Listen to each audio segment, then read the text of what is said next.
Hello, everyone, and welcome back to the Red Path. This is episode 2 of the From Sprue to Skullthrone painting series, a series where I basically take a model from start to finish and show you all the techniques that I use along the way and how you can replicate it yourself. In this episode, we're going to be looking at the 40k World Leaders painting scheme, specifically with the mindset of how to bring it into the Grimdark side, getting that kind of Blanchitsu realistic feel to it as well, really trying to capture that Grimdark horror kind of vibe to it. So we're going to work through all the techniques. There's some very basic stuff, some more advanced things. We're going to be working with all our basic acrylics. We're going to have some enamel effects as well, and some other like kind of pigment powders, that kind of thing. And we're going to touch on OSL at the end as well. So sit back, grab yourself a brew, and let's get started.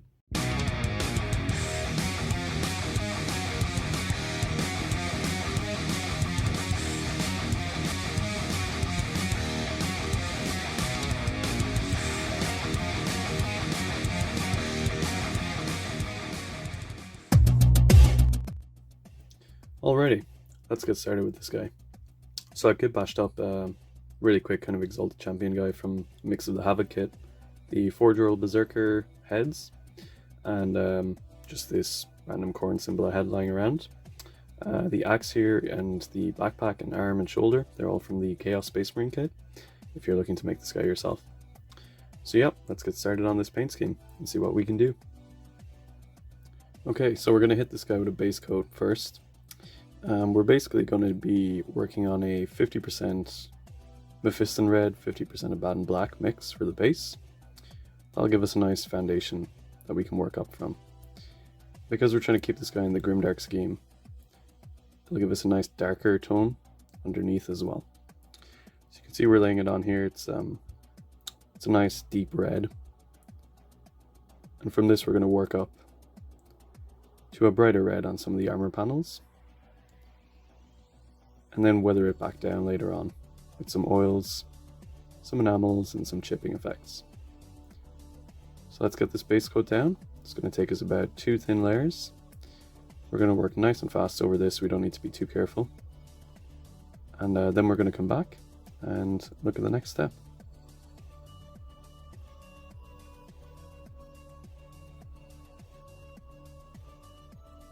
Okay, so we've got our base layers down now.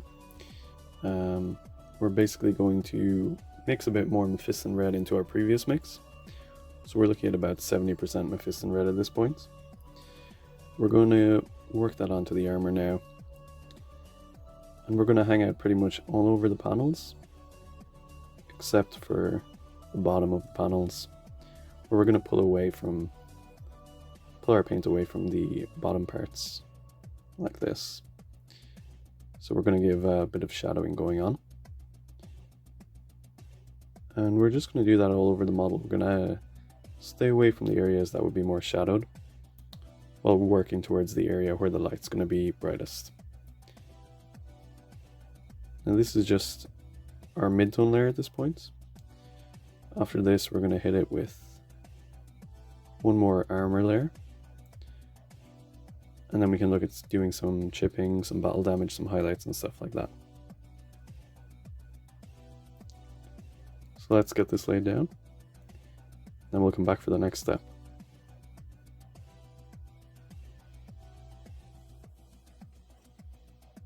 Okay, so we have a nice mid-tone red going on here now. Sort of like a brick red. If you're not a fan of mixing all that up, you could probably get a fairly similar effect from Wordbearer's red. However, I like the richer red that's offered by the mix of Mephiston Red and Black. So what we're going to be doing now is hitting it with our high tone layer. So basically for this we're going to be using just straight up Mephiston Red. And in a similar way to the previous mix, we're going to be pulling away from the light source, or from the shadow parts, moving towards the light source. Except this time we're leaving even more of that previous layer behind. So we're going to work on it like this, basically working up to those points of light, getting a really nice gradient built up on the armor. So you want to make sure your Mephiston Red is nicely thinned down at this point, so that it blends better with the previous layer. You can see here we've got a pretty nice blend going on. So we're going to do this all over the armor, and then we're going to come back. Okay, so we have our basic red tones built up here now, so we're going to start adding some sponge chipping. So this is very similar to the technique I showed you guys before in the 30k scheme video.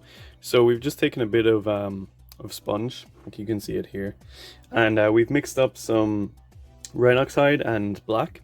So we're looking at about 60% Rhinoxide for this mix, and we're wiping most of it off the sponge when we get it on there, so that we have a little bit left, and we're just dabbing onto the model with the sponge, and it's creating some nice chipping going on here. So you can kind of see where it's starting to build up. Now, like with all chipping effects, you want to aim for a natural aesthetic here. So we're going to focus on sort of the parts of the model where chipping would naturally occur. So, you know, close towards the feet, on any of the raised armor edges, anything that you think would be taking a lot of damage during, or, you know, in the middle of a battle or something like that. So we're kind of focusing on those parts here, just being pretty light, pretty random with it. The main thing is that we're not doing anything uniform. You know, everything's random, there's no patterning going on here. And yeah, we're just working over the whole model with that. So it's pretty basic technique, but it's very effective when you get it put down. You can go lighter or heavier in some parts if you want to take a bit more paint onto your sponge, or a bit less, whichever you think is better. See, like back on the elbows here, we're going to work on a little bit as well. So yeah, we're just going nice and quick over the model here now, just applying it where we feel it's right. Try and get some in on that knee pad there. So yeah, we're going to do that, and then we're going to come back for the next step. Okay, so what we're going to do next is add some scratch marks to the model. So we're taking that same brown mix that we had for the chipping. We're taking a very fine brush, and we're just very lightly going to work in, to get a little bit more there, going to work into certain parts of the model, just doing some quick kind of scratching motions with the brush to generate some nice scratch marks where the armor might have been worn off. Now, it's important to work nice and fast for this. Just don't spend too long kind of trying to get the perfect scratch. The faster you do it, the more natural it's going to look. So we're just going to say do some up here on the shoulder pad too. See, nice quick motions, gets the job done. And we're not going to go too heavy with this, because the more you do kind of this effect, the less natural it starts to look after a while. Just add one or two in certain armor parts where a shell might have bounced off it or something like that. Alrighty. I think that looks pretty good. So that's going to be pretty much the armor chipping covered. Now we're going to come back in the next step for some highlighting. Okay, so we're going to start doing a little bit of highlighting here on the model. Now, for this, we're going to work sort of underneath the areas where we've added some chipping. And we're also going to work on the edges of the armor as well. So for this, we've taken a mix of Evil Sunz Scarlet and Mephiston Red. We're looking at about a 50-50 mix. And we're just doing a gentle highlight over some of these parts to really enunciate the edges as well as the chipping. So we're just taking our small little brush here and working through that. So you can kind of see how it's starting to make the armor segments pop a little bit more. And for the chipping and streaking, what you want to do is work on the bottom half of where you've added those effects. So, for example, just in here.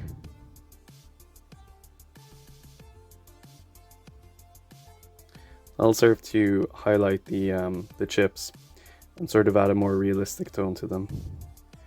So you can kind of play around with the actual chips that you've generated in that sense. It'll really kind of make them stand out as being three-dimensional, and using quite a bright red like Evil Sunz Scarlet in this case really helps for that. So what we're going to do now is basically work over the whole model and pick out those edges, pick out those chipping, and just give it a general highlight overall. So let's come back and see where we are after that. Okay, so we finished highlighting the armor and the chipping and stuff now. Now, I've gone with a pretty subtle highlight overall, I think. I don't want to sort of really over-highlight everything, so we've just kind of enunciated some of those scratch marks and stuff. So what we're going to do now is we're going to start basing out the brass. So for this I'm going for a really dark brass, so we're going for Jet Exhaust Burnt Iron from Ammo Mig. And we're just going to hit it with a pretty steady layer over the whole thing. And we're not going to go too much brighter than this base coat because I want the final brass to be quite dark. And a lot of the effects that we're going to do with the brass are going to take place after we wash this model. So at the start it's going to look pretty dark, but that's okay. So let's just base coat this guy in the brass, and then we're going to come back for the next step. Okay, so we've added our base layer for the metallics, and you can see it's a very dead sort of brass look that we've got going on here. It's quite flat, it's not very shiny, and that's okay because we're really going to bring a lot of character into this brass when we get to the highlighting step after the washing. We're going to add some flecks of silver and stuff to really emphasize the battle damage. But before we do that, we're going to add just a touch more life into this brass. So what I've done is I've taken some Balthazar gold and I've mixed that in with our previous mix of the Jet Exhaust Burnt Iron. So what we're going to do here is work pretty fast over the whole model, and we're not going to quite cover everything that we covered. We're going to still leave a little bit of the first layer. We're going to leave that hanging out in the shadowy areas and stuff. But this will just add a little bit more life into the brass and help kind of remove that deadness.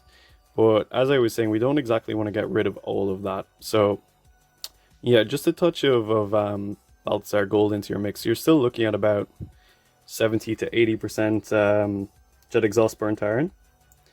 So roughly about 20% of the Balthazar gold.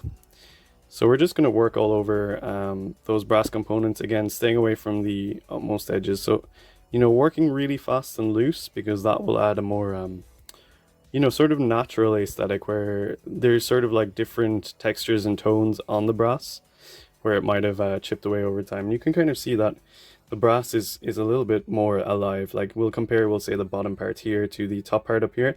It's starting to look a bit nicer, kind of closer to what we're going for. So let's get that laid down and then we're going to come back. Okay, so we've more or less finished the bronze at this point. So we're going to come back to this later, but for now, I'm pretty happy with the sort of the look that we've got. So we're going to do the iron metallic parts now. So we're just hitting this with a base layer of polished steel from Ammo Mig, or polished metal I think it is. So yeah, we're just going to work over the steel parts of this model nice and fast, get this base layer laid down. Probably one coat will do the trick for this one. And then we're going to come back for the next step. Okay, so we have our base layer down for the metallics at this point. So next up we're going to be doing a sort of highlighting layer. So I've mixed in some steel from Ammo Mig into our previous mix of polished metal. And basically what we're going to be doing here is a quick pass over the model, similar to what we did for the bronze. And we're just going to work on sort of generating a bit of a highlight. And following this step, we're going to do it again, but we're just going to work with steel, the paint steel from Ammo Mig. So we're not going to do any mixing, we're just going to go for a higher highlight. So we would probably be, in this situation, I'm probably stopping about here with the mix. And then for the next one, I'm probably just going to work up in this small little area here. So we're going to do that over the raised part. So we're going to hit up with the spikes here as well, a bit of the chainmail, and on the backpack as well, we're going to do this part here. We're not really going to go in and highlight these parts here because they're going to get pretty washed out with our wash steps anyway, so it would just be a waste of time. So yeah, let's put that layer down and then we're going to come back for the next step. Okay, so we finished up the metallic details on this this berserker, and I've just penciled in some small extra details like the brown on the hilt of the axe here, and just a little bit of skin tones here on this like piping. But you know, just small things like that. So what we're going to be doing next is we're going to be hitting this model with a wash. Now we're going to be trying to basically bring this guy into the Grimdark scheme. at this point. So for this we're going to be using an enamel wash. It's called just Dark Wash from Mig. It's basically like a black wash. Now I'm basically using this black one instead of a brown wash because the base tones of this model were based out from a black coat rather than a brown one. So what we're going to be doing is basically just going over the entire model with this dark wash, and we're going to go pretty heavy on it. If you've seen the other video I did on the 30k Berserker, it's a similar scheme, or a similar technique anyway, to the oil washing, except we're using an enamel one for this one, which is like basically a pre-made wash. Just because it's a little bit easier to work with, a little bit faster. So we're going to cover this whole model and leave it to cure out for an hour or so. And then we're going to come back for the cleanup afterwards. So yeah, let's get that done, and then we're going to come back. Okay, so our wash is cured out now, and we're going to go back and clean it up. So for this, I'm taking a Q-tip here and some methylated spirits, and we're just going to soak that Q-tip and start working and taking off this wash. So you can see the red is really starting to show back through, and we're just going to work all over and leave a little bit of it in the recesses. You know, work it where you want to, and have as much of that red coming through as you feel like. I'm going to take like quite a bit of this off because we want that red to pop. And for the places we can't really reach, we're probably going to just take a brush, an old brush as well, and do pretty much the same thing. That, you know, dip that in methylated spirits and work off that wash where you want to. And just bring the life back into this model while keeping some of those dark tones that we've achieved. So yeah, gonna work through that and then we'll come back for the next step. So we've cleaned up our wash, and while the spirits are still drying, we're going to add some blood effects to this axe. So I've taken some blood for the Blood God and I've mixed it with just a touch of Rhinox Hide and Chaos Black. And we're just going to kind of splash it on with a really old brush. Try and keep it as natural as possible. And allow the evaporating spirits, which are, there's like a little bit of residue left behind, to act on the paint, sort of help separate it out in a little bit more of a natural way. So we're just going to do that in a way that kind of looks right and feels good to us. You know, use as much or as little as you want really at this point. And yeah, after that we're going to hit it with a slightly quicker layer of just straight up blood for the Blood God to kind of enunciate those effects. And once that's done, we'll come back for the next step. Okay, so we've done the blood effects now and the wash has cured out. So basically what we're going to be doing next is like a detailing step. So I talked about it earlier, but with these bronze effects we want to make them pop out a little bit more and seem a little bit more interesting. So what we're going to do for that is we're going to take in some metallic colors on them. Just kind of make it look like there's parts of the bronze where the bronze color is sort of being chipped away. And we're going to do this by doing a really light dry brush of polished metal from Mig. We're just going to hit that over some of the bronze parts. So we're just going to go in really lightly like this with a dry brush and kind of dust over it. We're not going to go too heavy. We want it to look really natural. And just kind of play around the edges as much as possible to really kind of emphasize where the metal would have been worn away just from time. So you can see it's adding this pretty nice touch to it. It's a very subtle effect. So we're just going to work over the whole model and do that, and then we'll come back for the next step. Okay, so I finished doing the the sort of highlights for the metallics, and I actually went and I added an extra little highlight in some parts with steel from Ammo MiG. So specifically, I did some stuff over here on these spikes here on the pauldron, but I also, on some of the parts of the brass trim where I thought there would have been the most damage, such as the gorget up here and these sort of armor plating bits on the thighs, I added a little bit of a highlight there as well, just to emphasize the damage that would be in those sections. As well as that, I also added in all the dots for the rivets and stuff, which can seem like a tedious task, but it's definitely worth doing. So what we're going to do now is we're going to start adding some weathering and grime effects. So for this, I'm going to start with a light rust wash from Ammo MiG. Now we're not going to do too much here because we don't really want this rust effect to get too powerful.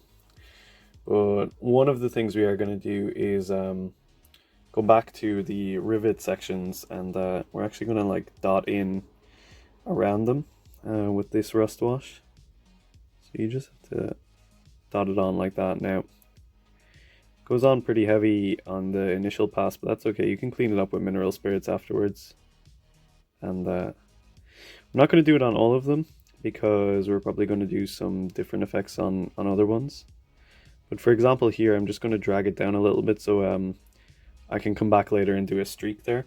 So basically, obviously this doesn't look great right now, but when we come back with the mineral spirits, we can control how dispersed these sort of rust effects are going to be and stuff. So what I mean by that is you're going to take like a brush with some mineral spirits, dry it off on it, and work kind of in towards like this, and sort of control that streak. So what we might do is do a couple more parts around this with the dots and stuff. We might add a couple of rust streaks, maybe one coming down the thigh here, or down the shin even. The thing about rust over red armor is it's kind of hard to make out sometimes, so if I can get a little bit lost. But we'll certainly do some here in the chainmail because that always looks nice.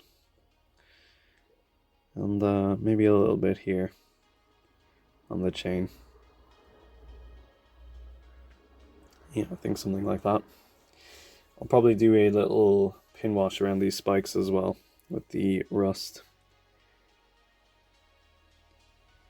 So yeah, I'm going to basically work over the model and see where I think things are going to look cool. And once I've cleaned it all up, we're going to come back and take a look at it then. Okay, so we've kind of worked back on the rust wash, and you can see now it's looking a bit better. We've controlled it a little bit more. So basically we're going to hit it with another enamel wash. This is dark streaking grime from Ammo MiG. So we're going to be a little bit more aggressive with this wash because we'll probably go for a bit of a longer cleanup step afterwards, but I really like this tone. It can add a lot of nice sort of grime and dirt effects to a model, and it can help to tie any of the rust wash in with any metallic tones if you haven't already kind of blended it together. So I've started here on the chainmail, and you can see it's already kind of coming together. I probably won't take too much of this off. This is also a really nice one if you're actually doing streaking effects as well. So we might add a couple of those on some parts of the model. It's kind of hard to tell exactly where we might do that. It's a pretty busy model as it is, but yeah, let's see. We might add some up here. Just do a quick line down there. We'll come back and tidy that up with the enamel spirits or with the mineral spirits, and we might bring one down here as well, just like that, and we'll come back for that too. But yeah, basically you're going to be working all over the parts that you want to kind of grime up at this point. So I'll probably do a little bit on the armor, but not too much. So I might let me see here now. Might work some in here on the back of the legs, maybe down here. Put a bit of streaking grime in here. You can kind of use it as a pin wash as well if you really want to emphasize some parts. And I'm gonna add some to the back of the backpack here where it's gonna get really gritty around the vent. Something like that. Yeah, I think that's looking nice. And yeah, we might add some in here as well. It could be cool over this strange kind of piping area. And we'll probably work a little bit up around the shoulder pad as well by these spikes again, just to really emphasize them. So yeah, we're going to kind of work all over the model and sort of add these effects where we feel like it could be cool. We don't want to go too heavy as it can get a little bit overpowering. But yeah, we're going to come back after we do that, and we can actually take a proper look at the cleanup step then, because it might be a little bit more significant. Okay, so we have basically gone in with the streaking grime. So now we're going to take some mineral spirits on a brush and work it off in some places. So for example, this shoulder pad here, I'm going to work into it here and basically pull it into a streaking form. So it looks like there's kind of grime coming down from that shoulder pad. You kind of want to control the effect into something that, you know, you're looking for. So we have another sort of streak up his leg here, which we're going to pull back into a more concentrated line. And in any parts where we kind of went in hard on the armor, so like I was saying, like the back here, we're going to use that to push that grime kind of into those areas that we want it to be, rather than just all over the model. So like up here as well, for example, we're kind of pushing that grime back down. So you're going to tint some areas while leaving others as they were, and that's the sort of effect that you're going for here. So basically work over the whole model and do those sort of things, and then we'll come back and take a look at them again. Okay, so now that we've tidied up the model, we're going to add some pigment effects. So I'm going to lay down some pigment fixer on his sort of kind of foot and shin area, which will just help the pigment adhere to the model. So I'm not going to put down too much of this, and I'm probably going to let it dry out a little bit before I start applying some pigment, just because I don't want the pigment to become too chalky or anything like that. So just like enough so that you can get a little bit of a sheen on the model is kind of what you're looking for here. Now, alternatively, if you apply pigments immediately after doing your wash step, you can kind of use the evaporating mineral spirits as a fixer as well. So yeah, we're just going to very quickly put down this pigment fixer and then kind of go back in with some dust and kind of muddy effects like that.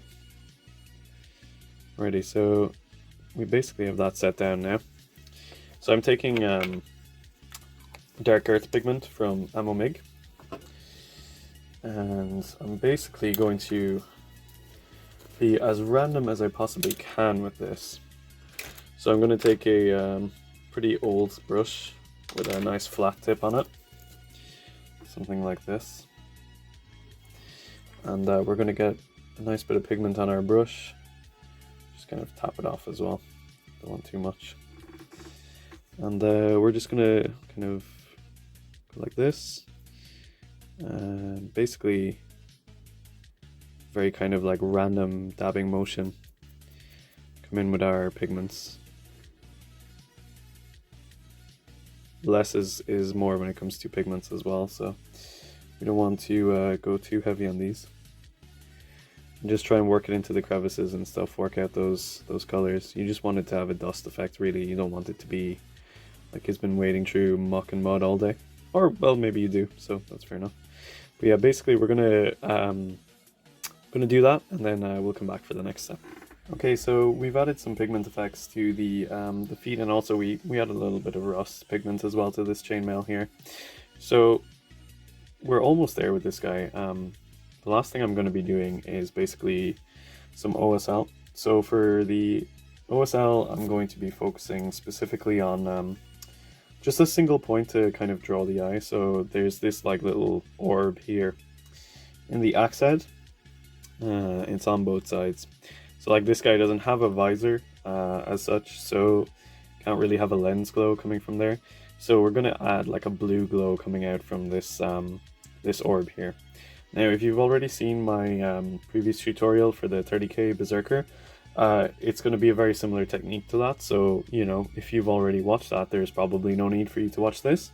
But if you haven't, I'm going to run through the technique really quickly. I probably won't, dive a huge bit into the detail on it, but yeah, let's get that done next, and then we're pretty much at model finished at that point. Okay, so for the first part of the OSL, I've based out the sort of orb with a Baccarat blue layer, and I've kind of done a little bit of a quick touch highlight on the sort of extremities closest to the orb with that Baccarat blue as well.